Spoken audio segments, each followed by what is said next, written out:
নমস্কার, astro tarot with দেবিকাতে আমি আপনাদের প্রত্যেককে স্বাগত জানাচ্ছি। আমি দেবিকা ঘোষ, আপনাদের ট্যারো কার্ড রিডার, আপনাদের বন্ধু।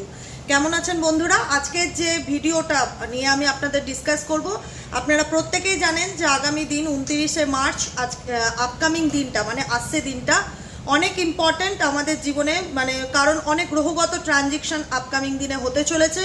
তো অনেকেই জানতে চায়, যারা আমার প্রতিদিনের বন্ধু আছো, যারা ভাই বোনেরা আছো, যে দিদি তুমি কি রেমেডি দেবে বা তুমি কি সাজেশন দেবে আপকামিং 29 মার্চ উপলক্ষে।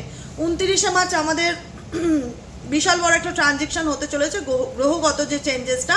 প্রথমগত এই ট্রানজিকশনটা আমাদের ভয় পাওয়ার কোনো কারণ নেই। প্রথমত বলবো যে কোনো ট্রানজিকশনই মানুষের জীবনে ups and down situation indicate করে।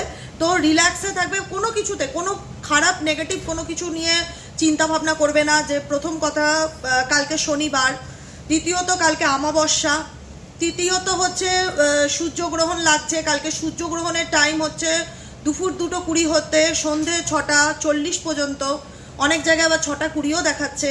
তো গ্রহণের টাইমটা একটু মেনে চলবে। কালকে দিনটা স্পেশালি একটু ভেজ খাবার খাওয়ার চেষ্টা করবে।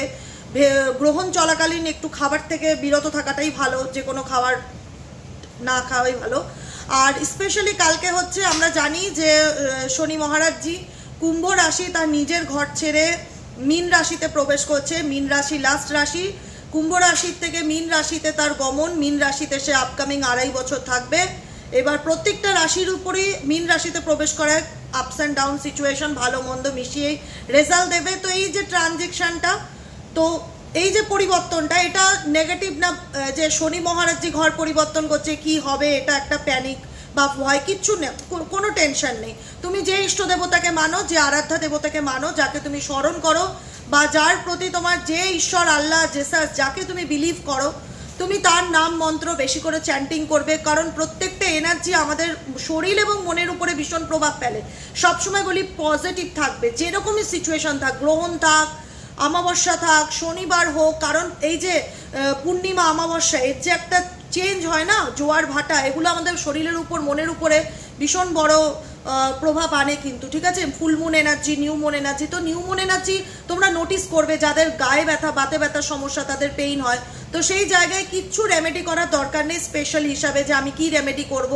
সন্ধেবেলা নিয়ার বাই যে কোনো মন্দিরে বা অশ্বত্থ গাছের নিচে সর্ষে তেলের প্রদীপ জ্বালাও।